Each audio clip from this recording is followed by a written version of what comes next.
Convaincre les stars de porter leurs vêtements, c'est aujourd'hui l'objectif de tous les professionnels de la mode. Publicité gratuite et succès commercial garanti. Vous allez voir que certaines grandes marques sont prêtes à toutes les folies pour s'offrir un people ou une actrice. Les stars et la mode, c'est de plus en plus un mariage d'intérêt, c'est devenu un vrai business. Un business largement répandu aux États-Unis, mais encore tabou en France. Quand les people se bradent, il y a toujours un parfum de scandale. Dans les coulisses des soirées de gala, vous allez découvrir de surprenantes tractations secrètes. Tu filmes pas, s'il te plaît, là? Des vedettes transformées en porte-manteaux ambulants et qui se font parfois gruger lorsque le cadeau promis n'est pas au rendez-vous. Donc si je leur dis il y a ça et qu'il n'y a pas, elle viendra plus jamais. Donc c'est une catastrophe pour moi. Tu comprends ça?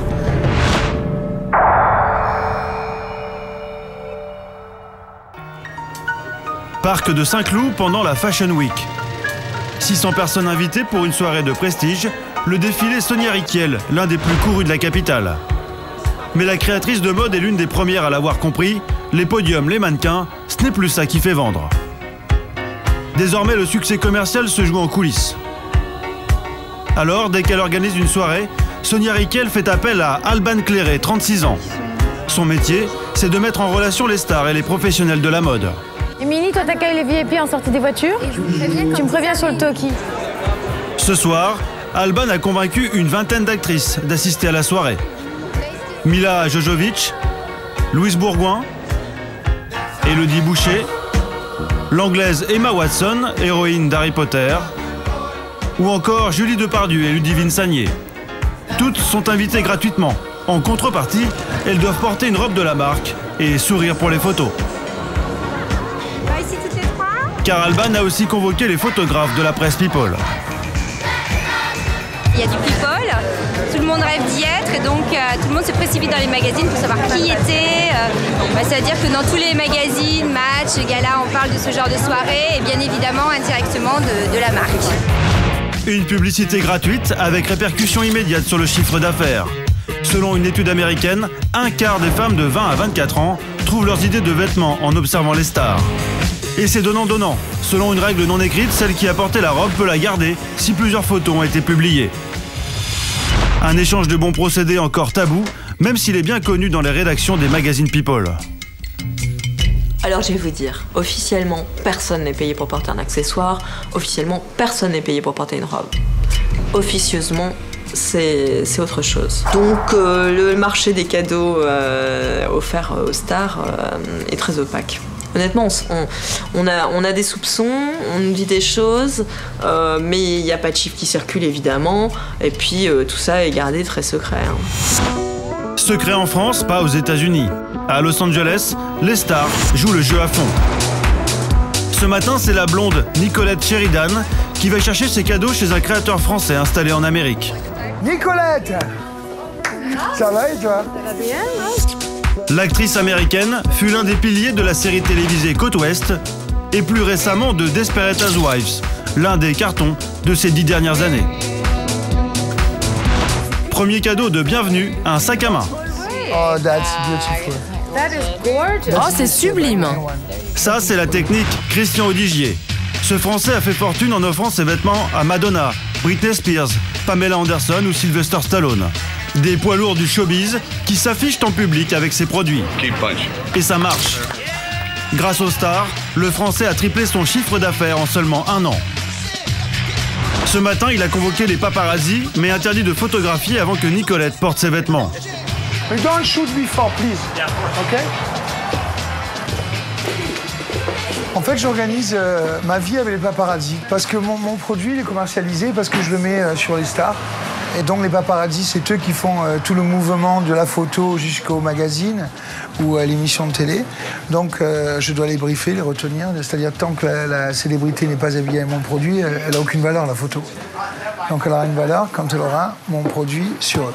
Merci d'être venu. En quelques minutes, Christian Audigier va donc équiper l'actrice de la tête aux pieds. So we prepare some clothes for Nicolette, non?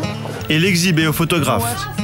You look great with that. Ici, aucun tabou. J'adore. Elle gagne des millions de dollars mais vient s'habiller gratuitement, sans se cacher. Elle y trouve son compte, lui aussi. Une bonne actrice qui apparaît publiquement avec une ligne de vêtements, c'est $1 million de publicité économisée par la marque. C'est beau ça, hein? Nicolas, you can try this one? You mind? Qu'est-ce que vous pensez du succès de ce créateur français? Quand tu es aussi chanceux que lui, c'est que tu as une bonne étoile. Je pense que c'est la clé, tu dois être innovant, faut toujours être le premier pour inspirer les autres.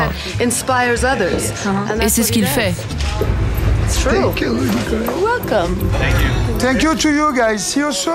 Entre essayage et marketing, la séance n'a duré qu'une demi-heure et se termine par des adieux parfaitement organisés. So let's go just right over there. Il faut dire qu'à l'inverse des Françaises, les stars anglo-saxonnes n'ont aucun scrupule à se transformer en support publicitaire. So I'm gonna see you tomorrow. Dans le jargon de la mode, on les surnomme les porte-manteaux. Et certaines stars sont des spécialistes. Selon la journaliste People Séverine Servat, la championne du monde dans ce domaine, c'est Victoria Beckham. Quelqu'un comme Victoria Beckham, c'est l'exemple même du porte-manteau célèbre. Hein. C'est-à-dire qu'à la base, c'est une Spice Girls, ensuite c'est la femme d'eux, mais aujourd'hui, c'est un formidable véhicule marketing pour les marques du monde entier qui se l'arrachent. Elle lance les tendances. Et c'est quasiment aujourd'hui sa seule raison d'être. Porte-manteau, un nouveau créneau qui peut rapporter gros. Certaines stars françaises sont prêtes à s'y engouffrer. Dans le 20e arrondissement de Paris, Judith Belair, 29 ans, est l'une de ces dénicheuses de stars pour le compte des grandes marques. T'inquiète pas, t'es là tout à l'heure? Ce soir, un joaillier chinois organise une soirée de gala. Elle doit trouver des actrices pour porter les bijoux en échange d'un cadeau. Par exemple, Emma de Cône, ça serait génial, pour qu'elle porte les parures également et qu'elle soit présente à l'événement. Mais malgré des semaines de préparation, cette soirée va tourner au fiasco. 17h, direction le 7e arrondissement de Paris. Un hôtel particulier grand luxe où a vécu Napoléon Bonaparte, loué par le joaillier chinois. La marque prépare son implantation en France et n'a pas lésiné sur les moyens. En coulisses, on prépare les cadeaux promis aux VIP, invités par Judith Belair.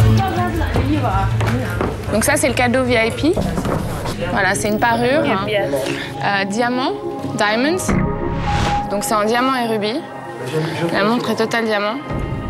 Cette parure, c'est ce qu'on offre à ces demoiselles qui viennent nous voir. Donc à Alexandra Cazan, Karina Silla et Emmanuel également.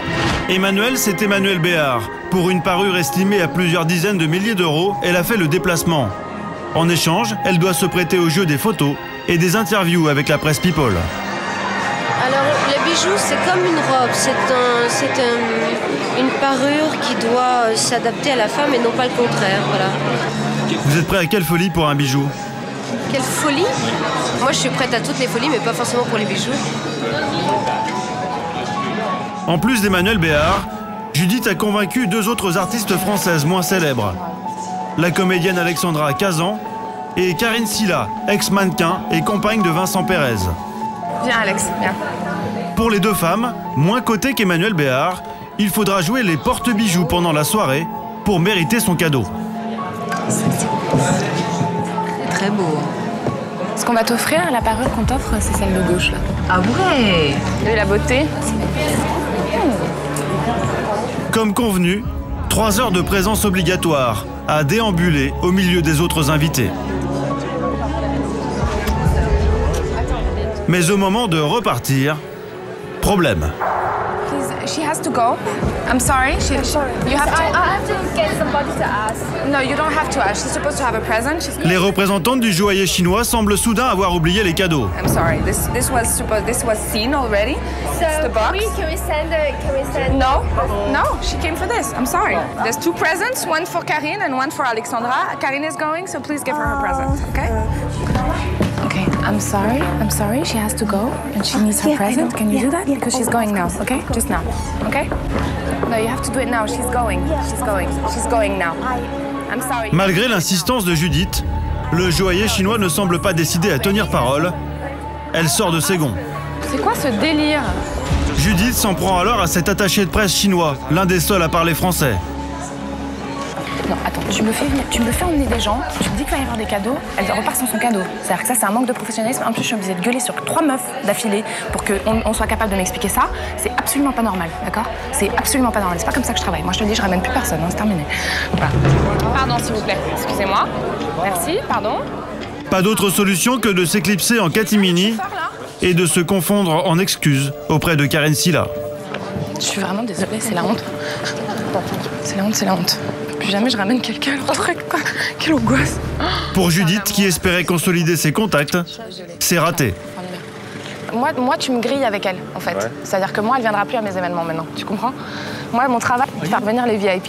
Donc si je leur dis, il y a ça et qu'il n'y a pas, elle viendra plus jamais. Et là, elle n'est même pas allée à un rendez-vous, elle est rentrée chez elle. Tu comprends? Donc c'est une catastrophe pour moi. Tu comprends ça? Finalement, elles n'obtiendront qu'un petit collier en consolation. La parure de diamants et rubis, il n'y en aura qu'une, réservée à Emmanuel Béard, et c'est le patron qui lui remet en main propre. Mais pas question de faire l'échange en public. Direction un salon privé, au premier étage de l'hôtel particulier. Où est-ce que vous allez offrir le cadeau? En privé. Pourquoi? Politique du joaillier. Un quart d'heure plus tard, Emmanuel Béard quitte la soirée en toute discrétion. Recevoir un cadeau, c'est encore un privilège inavouable, un tabou à la française.